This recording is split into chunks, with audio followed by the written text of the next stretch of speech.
Hey everyone, I just wanted to check in with you now that we are done with half of Unit 1. I'm really enjoyed getting to know you through your introductory posts on the discussion board, as well as through your work on Twitter. I'm still reading through some of those tweets about history and historical thinking, so I'll be continuing that conversation today and tomorrow and updating the scores. That should be done by tomorrow at some point. So I just wanted to let you know where I'm at with that. And I'm really looking forward to continuing our conversations about different historical sources and some of the reasons that history is always evolving. It's something that's always in conversation with the present for a number of reasons. Um, Mostly because we use our past to make sense of our present. Um, and hopefully we do that through locating as many different perspectives on that past as possible. In terms of what we're looking ahead to this coming week, um, many of you have already begun to work on the personal entry on the timeline, and actually nobody has posted yet to the defining Latin America discussion. I have gotten a couple of questions about that one though, so just to try to explain it a little bit more, for the Defining Latin America discussion, you'll take what we've been thinking about and learning about in terms of the nature of history and historical study, and you'll apply that to two different readings. So one is the first chapter in our Chasteen textbook, Born in Blood and Fire. Whatever edition you have, it's the introductory chapter that we're thinking about. Um, Sometimes it's called the introduction, sometimes it's numbered chapter one, depending again on which edition you have. Um, there's also a link to an older edition of that that is, at least the introduction, is available online. So take advantage of that if you've not been able to yet get the Chasteen book. So think about the kind of perspective that John Charles Chasteen brings to his study of Latin America in the book Born in Blood and Fire.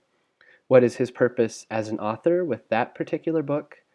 And how does it differ from the purpose of Michel Gobat, who there's a link to his article in the section of the Unit 1 module that I'm talking about. His article was published in 2013 in the American Historical Review.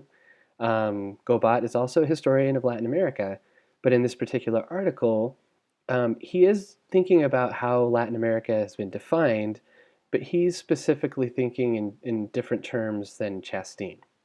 And so I wanted us to read two different perspectives so that we can think about some of the reasons for those differences.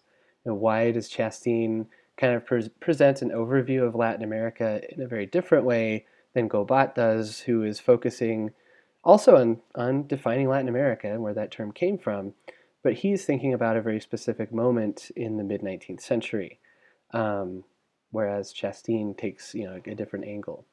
So ask yourself why. Why are they approaching this differently, and what do their different approaches help us to understand about Latin America if we take them both together? Um, I've asked you, kind of for the sake of argument, to indicate which of the two you find most convincing and why. Mostly that is because, as we've been discussing, history is based on interpretations of historical evidence that itself is always imperfect. And so it makes sense then that history is always based on argument and reasoning.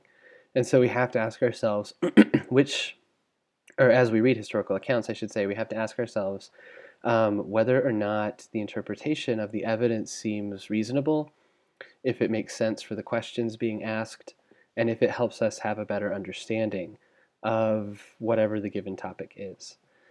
So those are the kinds of things I want you to think about. Um, it is okay if you don't think, or if you think that one's stronger than the other, but in different ways. So they both have strengths, they both have weaknesses. You can take that angle and just lay those out and discuss those as well. So hopefully that didn't muddy the waters, but helped to clarify what that assignment's all about. I'm looking forward to reading your thoughts on Latin America and learning from your insights on this region as we continue our class this semester.